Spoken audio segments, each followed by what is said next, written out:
Good morning, everyone, and welcome to EduTech 2020, an initiative of Internet and Mobile Association of India. Our conference revolves around the theme Tech for Education, Transforming Education Digitally. I would like to take this opportunity to thank all our partners without whom this event would not have been possible. Our CX partner, Zendesk, our cloud partner, Amazon Web Services, our digital transformation partner, Dell Technologies, our sessions partner, PayPal, our silver partner, Lead Squared, and our knowledge partner, Redsia. So without any further ado, I would like to commence our next session. This session is a panel discussion on the topic, the digitization of K12 education. And for the same, I would like to welcome our esteemed panelists. First, our moderator, Mr. Vinesh Menon, CEO, Education Consulting and Skilling Services, Ampersand Group. Welcome, sir. And our esteemed panelists, Dr. G. Balasubramanian, former Director, CBSE, Mr. Parmod Kumar, State Program Officer, Directorate of School Education, Panchkula, Haryana, Mr. Abhimanyu Basu, Dean of Academics, Dhirubhai Ambani International School, and Ms. Aditi Misra, Principal, Delhi Public School, Gurgaon.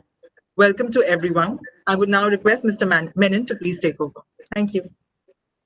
Thank you, Garima. Thank you so much. And good morning, everybody. I think it's absolutely fantastic to really get together. Honestly, I was always wondering why a platform like IAMA is not doing this, because if there's anyone who can start to really help in digital revolution and to help kind of get technology to integrate with education, it's bodies and platforms like the Internet and Mobile Association of India. Very, very glad to have all of you here. I think this is a great panel because we've got two solid academicians, folks who have really been there in the ground. We've got a gentleman who represents the government and someone whom I know personally. He's done some fantastic work in the field of education in the government. And of course, Dr. Balasubramanian, everybody knows him. He's the doyen of the industry. He's been around for so long, and he can provide exceptionally good insights. The theme is very simple. I think this is one theme which is very simplistically put, digitization for K-12 education. And there's so much that one can talk about. We have a limited time though. But if you really go back in time, really speaking, technology and digitization came into education way back in early 2000s. I think the whole smart class, the ICT programs that started getting into schools, the whole experiential learning that smart classes started bringing, and it started evolving into a stage where almost every seminar or conference in the pre-COVID zone, we would always have a topic around technology and education. We would start seeing how academia and edtech have started to talk to each other a little more. Far more integration is starting to happen, and we were really starting to see a small but a very sure change.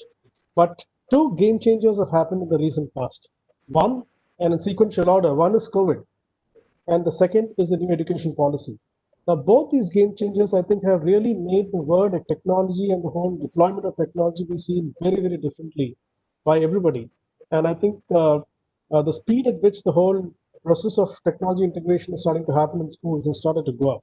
Having said that, it's not easy, a lot of complications, and I just wanted to quickly go through the panel and get everybody's views. I'm going to start off with you, Ms. Aditi. I think primarily because you've really been on the ground, you've been working with teachers, students, and if I recollect, when the pandemic struck, you're one of the earliest to go and start talking about the changes and challenges that you started seeing on the ground. I mean, you really talked about how so much of collaboration started coming up, sharing started happening, and yet I'm sure you must have seen a lot of challenges in the due course of the last 6 months. What's your view now that we have reached 6 months? You must have gone through a lot of experiences. Plus, you've seen the NEP come out recently. What's your view from the ground perspective, representing the teachers and the students? You've seen the reality. How does it all fit, this whole digitization in this space? Thank you, Mr. Menon. And may I also start with saying that what an honor it is to share the stage with Dr. Balasubramanian. He's not just a doyen, he's an inspiration for all of us educators. I think he saw us all, starting our journeys on education. Now, since I'm speaking on teachers, in the perspective of the pandemic, I think the first thing I will do is salute teachers across the globe for managing to stay afloat and getting digitally literate so that they could reach out to their children. That's the first thing I will do. Of course, it was in a panic mode. Of course, it was done very suddenly without adequate training, but it was done. let us also accept one more point, that teachers affect eternity. It is they who make the class what it is. There are some teachers which we at this age even still remember because of the way they taught or the way they reached out to us. But there's another thing which has been bothering me for a while, is that most teachers even today are somewhat teaching the way they were taught. So, and that's quite normal. You do things. I mean, you unknowingly imitate your parents in parenting styles or in socializing. So, if a teacher is going to teach today the way she was taught yesterday, then she's truly not preparing the children for tomorrow. So, in this preparation for tomorrow, there is a lot of work which needs to be done, and that's what I'm primarily concerned about, and I wish to speak about. I wish to talk about the challenges and the solutions. So, I'll just take quick 10 minutes over this. The first is the need to reinvent teacher education. This whole thing of doing it online or doing it distance education is not really going to work. So the first very positive step is that the NEP says that there will be many more teacher training or teacher education modules within regular colleges. I think that's a very welcome change, where you don't have to go to a separate B.Ed college. And now B.Ed will not be just for a year or two, it's going to be a full-fledged program of 3-4 years, which is going to hopefully prepare teachers who will really meet the needs of the time. Plus, I think there is also talk of internship between this entire module, where they will go out and get attached to a school or to two schools. And I think as a school principal of 2 decades, I happily welcome these young interns. They bring in a breath of fresh air, they bring in a lot of newness. And if they do well, in the internships, they always have a job waiting for them. In the current scenario, there is a bit of a digital divide. Let me accept that. Even today, after 6 months, there are times when I'm taking an assembly with the children and I do something which I shouldn't do, and suddenly then I have to say, I said, "Bache, I've done something." So then one of the children comes and says, "Oh, ma'am, I think just go to that button which has 3 dots and press it again." So let us accept that children today are digital natives, and they are the ones who are actually leading teachers on to new pastures. But there is a need for us to rediscover teacher training, bring in more digital content, so that teachers are future ready, the schools are future ready. So first thing is, of course, a teacher becoming digitally adept, much more adept than what she is now. How to adapt experiential learning here now. Now, sitting at home, while we were in the class, we could do a lot of experiential learning. We were with the children, there was a lot of collaboration happening. But sitting at home is a challenge, and teachers are discovering ways of creating opportunities where children can experience being together without actually being together. So, a lot of experiments and collaboration are going on. The NEP also talks very beautifully about art integration as bringing in joy into the classroom, because I think we must accept that possibly the children are happiest while they're singing, dancing, acting, playing sports. So I think bringing that into the classroom with the mainstream subjects is a very, very important aspect, and again something which the teachers are getting trained on. And I must salute every NGO and the CBSE for providing these modules now online, so that teachers can register for these courses on their own and get into it. The idea of flipped classroom, the idea of interdisciplinary teaching. I mean, these are all very new concepts, though they've been around for the past decade or so. But in most schools, let us accept that these are not really happening. And they're not happening not because the teacher doesn't want to, but because she's still feeling a little unsure. So somewhere we have to all come together and create an opportunity for everyone to learn together, move together, and hopefully rise together. Um, I think the idea of CPD, continuous professional development, is a very new one for schools again. And the CBSE has mandated certain number of hours that have to be put into that. So I think whether it's CBSE or whether it's schools, we are looking forward to more such opportunities from CBSE, from NCRT, from NGOs, from private players who would come forward and create modules for teachers to sort of get into.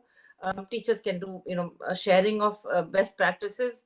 I think these are the ways that we can move forward. I think slowly we must accept. We say to children, I have to say to schools and to principals and to thought leaders everywhere, that I think the time for competition is gone. We should not be competing. I have never believed in competition actually for the past many decades. I think what we really need to do is collaborate, because only when we work together are we going to rise together. We need to, education has to become the cornerstone of the future today. So in that also, I think CBSE, the NEP, and all of us in schools talk about it.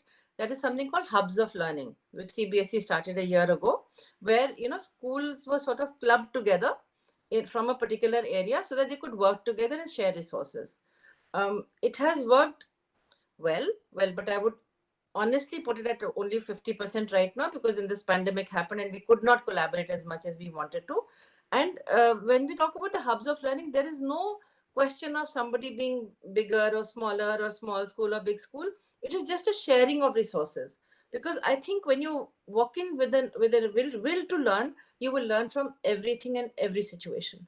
So I think these are some things in the realm of teacher education where I think digital education needs to be addressed, where CPD needs to be addressed, where hubs of learning or school complexes need to come together, so that we can all hold hands and move up together.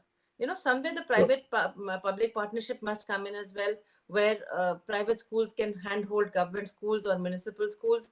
And, again, it's a give and take, whether you can use their spaces, whether you can bring their children into your classroom, whether you can have events together, maybe do a play with everyone working together, or do a yoga show with children from government schools and private schools and international schools all coming together. I think these are ways that we must work together, and teachers need to be just trained a little and handheld a little to get there, because I think teachers are the most pliant. They are willing to learn and relearn and unlearn what they have learned so far. So in a crux, I think that is my take on going forward. When the teacher changes, everything else changes. Sure. No, I think this is very, very heartening to hear. But just one honest, hold your hand to your heart and say this and answer this. When you tell this to your other teachers, to your fellow teachers and to all the other academicians, I'm sure you must have shared these thoughts with many. Yes. By and large, are the teachers ready for this change, or do they have a resistance? I mean, yeah, a few of you might be all set for change, but by and large, are they ready to go through this change? Because digital adaptation by teachers who've been experienced for a long time and who's used to such a very different traditional way of teaching may just Yeah. find it very difficult. So, Yeah. so do you see that fear in them? I'll be honest, yes. So I'll share something which has happened about 10-15 years ago. I told the teachers this very revolutionary thing, that please don't think you're the receptacle of all knowledge. If it's only knowledge you're giving, children already have it through Google, through various other platforms. So you are now the person who's going to be directing that knowledge, or analyzing that knowledge, or helping them apply that knowledge. That thought itself was very revolutionary for teachers, and they didn't like it. Let me tell you that they were not happy, that how is it that the power of knowledge has been taken from me? I said, it's not a power, it's a responsibility. And now when the digital bit has come in, I must admit there has been a little bit of resistance from some teachers. So with them, I just had a very, very gentle hand-holding coffee morning. And I said, there's a word called relevant. You need to be relevant. If you don't talk the language that the children understand, if you don't use the tools which children use, you will no longer be relevant. In which case, you'll have to Right. start a new job somewhere else. Today, if a teacher says, I don't know how to use a computer, sadly, she cannot be a teacher. It's a very sad thing to say. Sure. No, thank you so much. In fact, the reason why I wanted to start off on a slightly longish conversation with you is because one, I think you might have to leave in a while because of your other engagement. But just wanted to set the tone and understand exactly how you perceive this as an academician who's really been with other academicians. But that is a very honest, straightforward discussion. Thank you so much. Thank you. Uh, just wanted to take a leaf out of this and go to Mr. Basu. You have been the dean of academics at Dhirubhai International, and if you just really compare to what Ms. Aditi just mentioned to what has really happened in your school, purely because the IB way of learning is obviously a little different from what you see otherwise, and that has really got your children to even compete in a world robotics competition in Detroit. And many of the children of Dhirubhai Ambani has actually made it, and they have succeeded in doing something spectacular out there. I mean, creating a 55-kilogram robot and making them. So all this obviously happened far before we even saw COVID coming, and before the NEP happened, before the digitization happened. Uh, do you see a change in these children vis-a-vis the children who do not undergo these kind of experiences? Because IB obviously positions the learning patterns very differently. So what's your view? What's your take on this? So I think thank you, and first of all, thank you for inviting me on this platform, and I'm glad to share the journey of the school, and also that for what I see happening around. And thank you, Ms. Misra, for your views. And I think I'll take it from sort of there, that technology as an enabler is a philosophy that we always went by. And that can only happen when you have a curriculum which is well integrated, where you are using technology in everyday life. That's how you get the children to sort of experience that. And I think what is actually critical is to ensure that we have the necessary infrastructure in our places to see that everybody is well connected, and everybody has got those devices which are there. And and how do you build that sort of culture where you encourage children to innovate, where you encourage children's initiative to be taken forward? That's how this whole robotic story came along, where there were, sort of 2 years ago, there were a group of our children who were participating as individuals in World Robotics Olympiad. They came forward and they said that they wanted to have a DAIS FRC team. Now, from India, there are 2 teams at that point of time, which were there in FRC. Today, we are building an FRC community. We had a meeting with even Niti Aayog to see that how the Atal Innovation Schools can be, worked on in this sort of journey.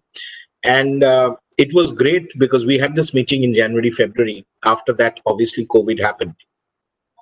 And it was great to see how the children used the platform to actively mentor about 16 schools worldwide, within India, and not in tier 1 cities, but tier 1, tier 2 cities, from where they want to be part of the FRC FTC championship, which with a dream of having an FRC India championship in the near future. FRC is the mother of all robotic championship, where it's a problem which is given, where you build a robot with industrial grade engineering techniques and stuff like that, and it's all done by the students, where they sort of take that forward. I will sort of come back from that a little bit and focus on this whole aspect which has happened post COVID. I think schools have done technology integration worth 2 years in 3 months. That is the rate at which it happened, because I think everybody was back to walls. And when you're back at the wall, there's only one direction that you can move forward, because the only connection when schools closed was how could you continue education? You could only continue education with technology, with a connection. That happened. It happened probably in an organized way in some schools. It happened in an unorganized way because it was so rapid and sudden. So you, as a school, DIS, we decided that we wanted synchronous learning to happen. We wanted the children to be given an experience of real-time teaching from the comfort of their homes. So that was the principle that we did. We looked at Microsoft Teams as our partner to be the learning management system platform. We connected there. We conducted trainings of all our teachers, because this can only happen if you have to take the last person along.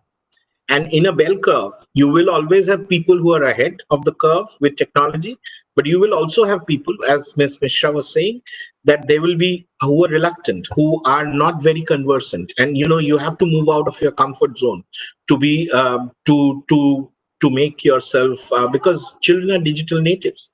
They are ahead of us, whether we like it or not. They are going to teach us, when like you get stuck in the classes, they will exactly tell you what to press in order to move forward. So I think first was to get the training done effectively for everyone.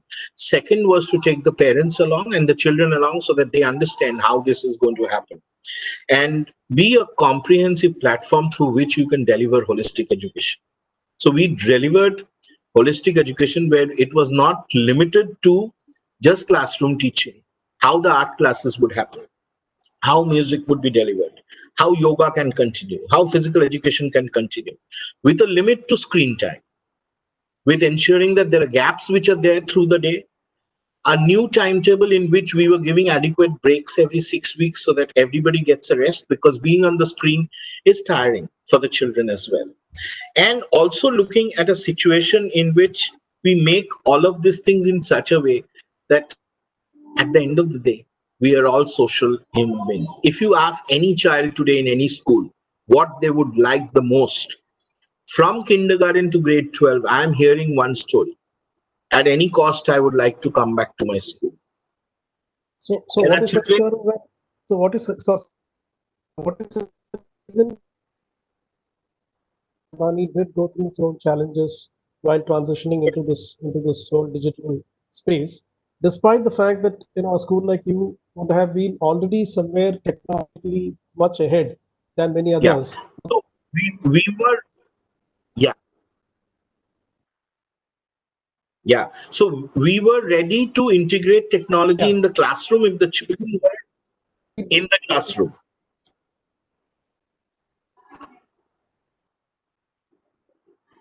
I think either it's my But to move connection. in, sorry, almost similar to the others. Can you hear me? Hello? Am I audible? Okay, we'll come Yes, back to you, sir. yes, We'll come back to you. yes, We yes, have you're a right. technical glitch. We'll just come back to you. But I'm just going to, I'm just going to completely go into a different space now when I reach Pramodji. Because Pramodji, you are part of the Haryana government and you have done a lot of work in the school ecosystem in Haryana, in the government schools. In fact, as if I recollect, Pramodji, आपका one of the main objectives that you have is to bring in innovation. ये तो आप काफी time से करते आ रहे हैं. Trying to make the whole technology and innovation का मतलब to a large extent would be technology centric. I've also picked up from one of your earlier conversations कि Haryana's one government where nearly 15% of your budget is actually allocated to education. So my question to you, sir, is that जो भी अदिति जी ने कहा है, जो भी mister Basu ने कहा है, do you really think कि यही जो इन लोग प्राइवेट स्कूल्स में जो कर रहे हैं, do you think that is adaptable in a government school? ये क्या मुमकिन है? Because यहाँ पे तो we're talking about scale, almost 20,000 schools हैं, and we're talking about schools in the interior parts of Haryana, जहाँ पे इंटरनेट की कनेक्टिविटी भी शायद नहीं है. तो अभी हो क्या रहा है कि technology is now a very very well used word. सब लोग अभी टेक्नोलॉजी के बारे में बात कर रहे हैं, लेकिन there is this big question, क्या हम are we going through a technology divide? क्या हम और डिवाइड हैं एज अ कंट्री? बिकॉज एक साइड पे अर्बन पेरेंट्स बोल रहे हैं कि टेक्नोलॉजी को ज्यादा ही आ गया, the physical activity is going down. दूसरे साइड पे इंटीरियर इंडिया पे ये बात आ रही है कि उनके पास एक्सेस ही नहीं है डिजिटल डिवाइस के लिए और therefore they are not able to. तो ये क्या डिवाइड बढ़ते जा रहे हैं कि is it starting to unify India? तो आपका क्या एक्सपीरियंस है? Because your scene. Thank you very much. आप मुझे ठीक से सुन पा रहे हैं? Yes yes, please go ahead. Okay okay okay, thank you very much. देखिए, as far as the digital divide, जी एक नया वर्ड आया है कोविड-19 के बाद, digital divide is concern, you are very much right. We have conducted a survey. Even Government of India or Ministry of MHRD has also conducted the survey, and they 1.5 months back they uploaded that. We have conducted a survey in our state, and you will be surprised to know that only 3% students are having laptop and internet facility. Only 3% students are having desktop and internet facility. But as far as the mobile or smart mobile is concerned, luckily 68% students are having smart mobile phone. Another, even with the help of smart mobile, we are not able to cover all the students. The students who are in very remote area, they are still struggling with the things. हमने हरियाणा में Edusat के हमारे 4 channel थे. Luckily हमारे पास ये setup था, हम लोगों ने तुरंत जो है अपने एजुसेट के माध्यम से अपने हर घर में टीवी चैनल के ऊपर प्राइवेट वीडियोकॉन, टाटा स्काई, सब लोगों को लूप में लेके, केबल को लूप में लेके हम लोग जो है टीवी के पास, टीवी के माध्यम से पहुंच गए. अब प्राइवेट स्कूल बड़े अच्छे तरीके से मैनेज कर, they are organising Zoom classes, they are organising 1-to-1 classes, they are having access, students are also having the access, teacher, parents are doing very well, they are talking to each other, they are discussing every issue of the student. But in case of government school, this is not happening. And if you see the percentage of students in Haryana, 50% students are in private school and 50% students are in government school. So if we talk about the students who are 50% of the total school age population who are in government school, they are still deprived. Suppose you are sharing some video on WhatsApp. I know most of the 67% or 80 70% students are having mobile phone, smartphone. What you are doing, you are sharing videos through WhatsApp group, okay, and you are satisfying that you have shared the link, but there is no any channel, there is no any mechanism who tell the teacher that student is watching the video. So this is one way communication. And this is the big gap. We are broadcasting our program on EduSet. Students are watching. We are conducting the survey. We are our monitors, mentors are there. They are conducting the survey. Principal is talking at least 20 students of his school every day. Do you watch the TV? Do you see the TV? Do your teacher is talking to you? And they are sending us data on a portal. But what actually happening on the ground, we are not aware, because this is only one way communication. This is not two way communication. So big gap is that. So now we are coming with another idea. We are developing some application based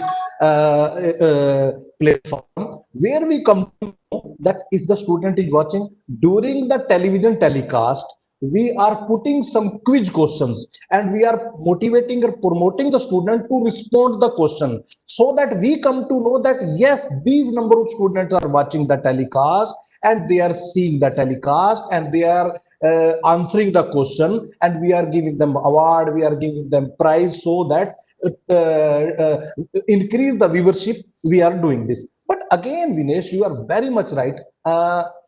We are demanding that every student must be given digital device, mobile telephone or tablet. Even government is trying for that, and our neighboring state Punjab already done. They have provided 15 million students they covered, and they are giving mobile phone. So whenever these mechanism or these devices will be given to the student, they will become in the position to cope up during the COVID. Otherwise, this is a big divide.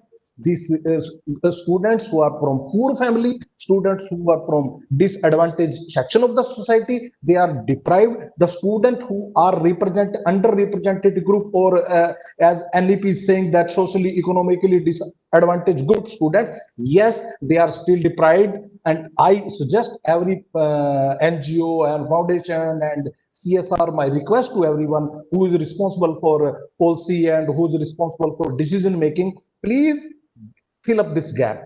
Because students, after 6 months, what we are seeing, we are seeing that private students, they are reading very well, they are doing very well, they are being attested, they are being evaluated, they are participating in quiz, they do everyone. But in government school, or but in other budget private school, nothing.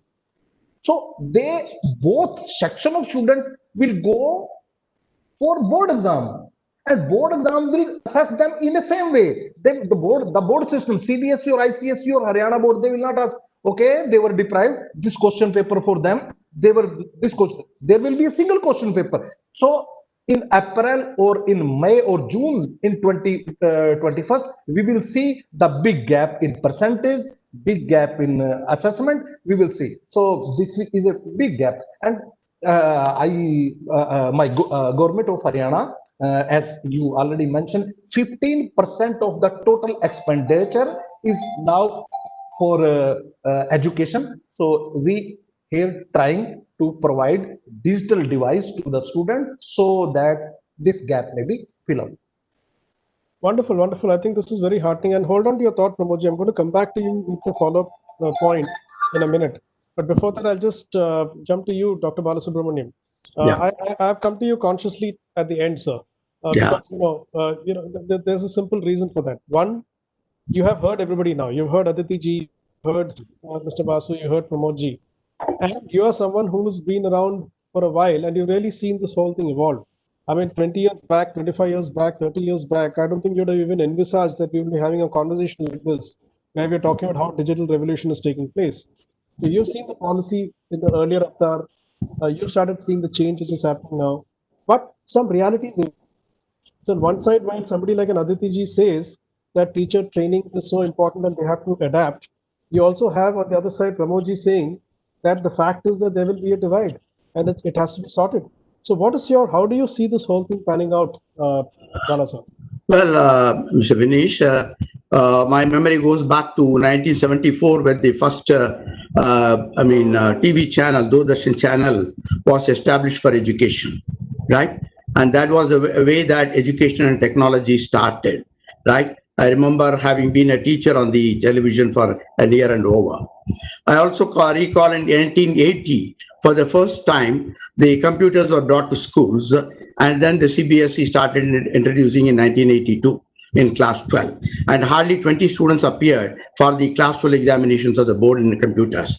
Now, 40 years from now, right? Now we have a couple of lakhs of students who are appearing in the exam, not only exam board, but from class 1 onwards. So the question is that technology has really penetrated into the system of education, right? I remember 1984, I attended a conference on computer-aided learning in UK, right? Then we thought that computer was an instrument, right? Today, we understand that computer is not a mere instrument, but it is an intervention to the thought architecture of the students. And therefore, integrating learning through computers is what's happening around. The last 1 decade has really brought a lot of changes because of the technology. The informal learning is dominating over the formal learning. So they has to be consciously bridged slowly and steadily. So I think that given the current policy of education, it speaks of two things. One, it talks about the digital learning. It also talks about blended learning. And therefore, I think slowly and steadily, we will have to live with computers in schools. Learning has to happen alongside with the teacher, with the computers, with the technology. And what is important to me is that the teachers, the curriculum, the pedagogy have got to get integrated with technology, because today they are running like in a railway track, two parallel lines. Technology is one way and the learning is another way. What needs is a good synthesis, and in ensuring this synthesis, we need three types of people. One, the technologists, the softwares.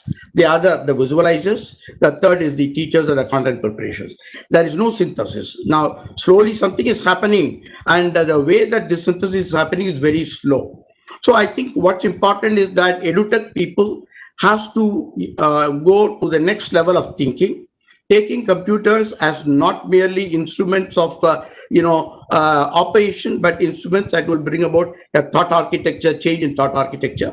Therefore, the entire design of computer learning in schools and using computers for futuristic learning, creative learning, that has to happen, right? Computers should not be sold as an instrument, not to play with certain softwares. So that's one dimension. And I'm sure with the national policy coming through and with the COVID experience, the next 5 years in the edutech industry has been mind-boggling. I am told by statistics that by 2030, a couple of trillions will be the transaction in the edutech industry. And that's a most welcome situation. But one more point I would like to say, that technology is a culture catalyst. Now, the kind of technology I used in 1980, probably I started with a basic language and with the desktop, which was having a 256 KB memory, right? Today, you just can't even think of that. Technology is evolving, right? Generations of technology is going. And with the speed with technology is evolving, the next 5 years, the instruments that you handle with technology will be changing. For example, today, artificial intelligence, augmented reality, virtual reality, they are all making their interventions into classrooms. I think the edutech people need to take advantage of this and to bring about a transformation. And I'm sure it's going to be a big challenge to the teachers and schools and the education managers, but that's the way that things happen. Now, no change is accepted on its face value. Changes happen by persistence. And I think that next 10 years, the technology is going to revolutionize the idea of education. And I believe blended learning is going to be the call of the future. Wonderful. No, that's really heartening to hear. But I just want to. I think we have about 5 minutes left. But I just want to take one quick, feedback from the others, or rather, thought from the others. Pramod, interesting what Sir just said, and what everybody said, and what you said. कि आपने transition कर दिया, TV channels को use कर दिया, you started, getting viewership going up from through teaching through the platforms like TV channels. My question to you is, are you seeing that the children, the government school children, are starting to show more interest in learning when they're going through this kind of a change? कि TV से सिखाया जा रहा है, obviously कुछ animations होंगे. क्या आपको लग रहा है कि जो क्लासरूम के अंदर जो टिपिकल टीचर स्टूडेंट इंटरेक्शन का जो कॉन्सेप्ट है, उसमें से you are able to see that they are beginning to get more excited by doing this, because then what is happening is that children are alike everywhere. I just don't understand that. बस एक brief में जरा बता दीजिएगा. Yes Vinesh, देखिए, इस जो education हम हरियाणा में दे रहे हैं, हम इसको डिस्टेंस एजुकेशन का नाम दे रहे हैं, इसे ऑनलाइन एजुकेशन का नाम नहीं दे रहे. डिस्टेंस एजुकेशन में टीचर की जगह टीचर को रिप्लेस करके हम लोगों ने एक डिजिटल कंटेंट दिया. ये बात बिल्कुल ठीक है. जिस तरीके से उनका टीचर पढ़ाता था, उससे बढ़िया उनके पास कंटेंट आ रहा है. They are getting good content, they are getting animated content, virtual content, 3D content. they are getting best content, and they are feeling that this is the best way to learn. But somewhere they are lagging behind, because this is one way. They are watching the video, they are watching YouTube video, they are watching lesson in a different way. Now they are watching how the experiments are being done in a different way, but they are still deprived. They are not getting the interactive content. हाँ, ये बात बिल्कुल ठीक है. इस नए Covid के बाद हम लोगों ने बहुत कुछ नया सीखा है. पहले हम कहा करते थे कि टीवी और कंप्यूटर और टेक्नोलॉजी टीचर को रिप्लेस नहीं कर सकती. अब ये चीज धीरे धीरे हम लोगों को माननी पड़ेगी कि हाँ, टीचर को भी रिप्लेस किया जा सकता है, और अगर टेक्नोलॉजी अच्छे से डिस्प्ले की जाए तो टीचर की रिप्लेसमेंट है. अब अगर मैं अपनी बात करूं तो मैं अभी वर्चुअल रियलिटी के ऊपर बहुत अच्छे तरीके से काम कर रहा हूं. वर्चुअल रियलिटी के जो डिवाइस 1000-2000 रुपए के आया करते थे, हम लोगों ने इयोन सिंगापुर की हेल्प से हम लोग VR डिवाइस जो है वो 25-30-40 रुपए का डेवलप कर लिया है, और माँ बाप के मोबाइल में VR वीडियो भेज के बच्चा वर्चुअल उस 20-30-40 रुपए के डिवाइस से देखता है. उसको एक नया अनुभव हो रहा है, वो एक नई चीज सीख रहा है, उसे एक नई दुनिया नजर आ रही है, उसको चीजों को समझने में आसानी हो रही है. मैंने अपनी जिंदगी में एरोप्लेन उड़ाने का सिमुलेटर जब देखा था, जब मैं 45 साल का हो गया था. आज सरकारी स्कूल का बच्चा सिमुलेटर का इस्तेमाल कर रहा है. ये इस कोविड ने हमें दिया है, क्योंकि बहुत सारी यूनिवर्सिटी ने, बहुत सारे कॉलेज ने, बहुत सारी कंपनी ने अपने बहुत सारे कंपोनेंट, बहुत सारे कंटेंट जो है वो फ्री में दे दिए, बच्चों को कहा इस्तेमाल कीजिए. और वो जो चीजें बच्चों की पहुंच में नहीं थी, वो आज बच्चों की पहुंच में है. आप सोचो, आप देखिए, अब हमारे यहाँ जो वोकेशनल कोर्स जो बच्चे कर रहे हैं, उनके पास आज VR के इतने सारे वीडियो हैं ऑटोमोबाइल इंजीनियरिंग के. वो लोग वर्चुअल रियलिटी से वेल्डिंग करना सीख रहे हैं. इतनी चीज, तो इसका नो डाउट इसका बहुत लाभ हुआ है, और बच्चे जो है इस नए अनुभव से खुश हैं. बिल्कुल ठीक बात है. Wonderful to hear this. And Mr. Basu, what Pramod ji just mentioned, and what Bala sir also just mentioned, and you have actually seen it all from your lens for the children that you're involved with. Just give me an answer to this question. Earlier we used to say that technology is an enabler to brick and mortar schools. Okay, do you think that very soon we're going to have a shift where technology will become the primary teacher, and brick and mortar schools will use interactions for discussing debates, for discovery, for games, really use brick and mortar for other areas, and really make the teaching through the platform, like having a device for every child, and then the child can come to the school to just kind of recap and to discuss it further, which is a big shift from what is probably happening today. You see that happening? Just one line. You see that happening? Sir, you're on mute. Mr. Basu, you're on mute. I can see that going forward, because we will be, for a time being, in a sort of hybrid scenario where children will be learning from school and at home, because this whole situation is going to take some time. It will So there are certain things which will be needed to be done in school, like the live practicals, which they will need to use the practical labs. Probably certain aspects of theater and music, which can be collaborated only in person. It needs that sort of space to do. But there are lots of other things which can be done very, very effectively at home. At technology, knowledge management system. Every school or an institution, whether it's the government or a private school, they need to have an effective learning management system, which needs to be a one-stop shop where people are going to collaborate. One thing that I have seen is the collaboration which has happened across school, within schools, with teacher and students is immense over the last 6 months in education. And that has happened because we needed to collaborate, to understand, to share ideas. It will move forward, in a greater dimension.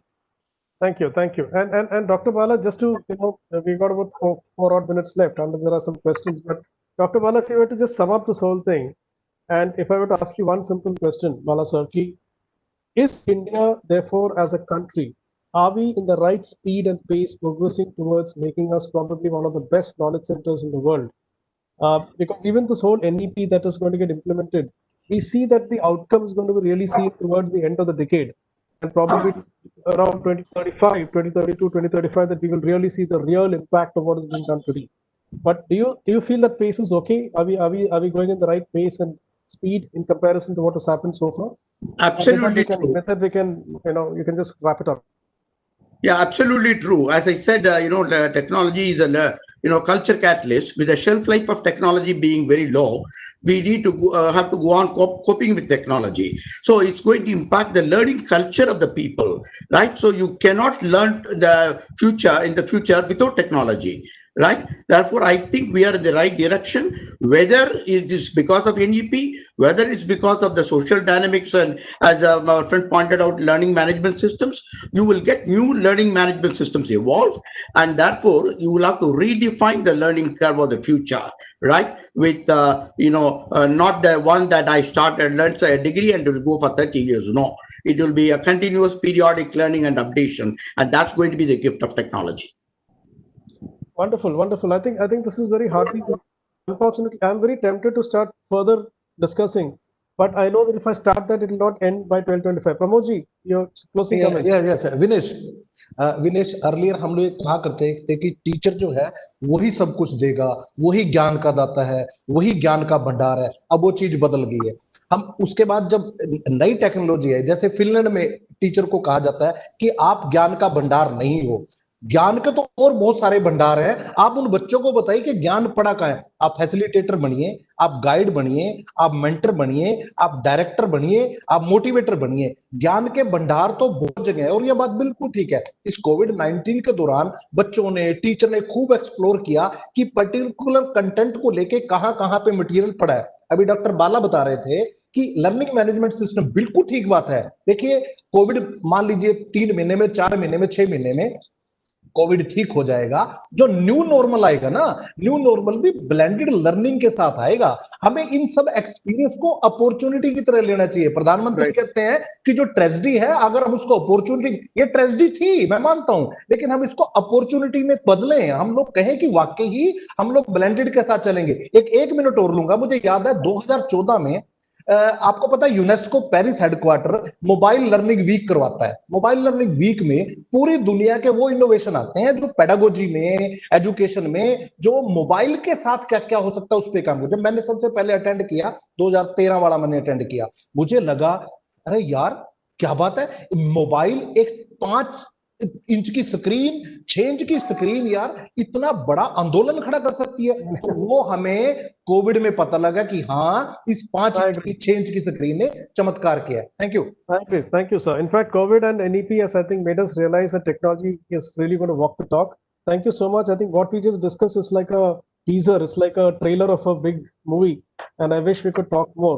Unfortunately, Garima has come on the screen, and I think she is giving us a signal that it is time.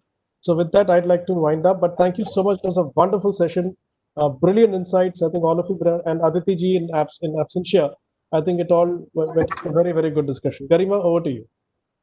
Thank you, Vinesh. Thank you, sir. Thank you to all of our esteemed panelists for this very, very informative and enticing session. I would also like to thank our audience for being so supportive. And we will soon see you for another remarkable session in a short while. Thank you so much.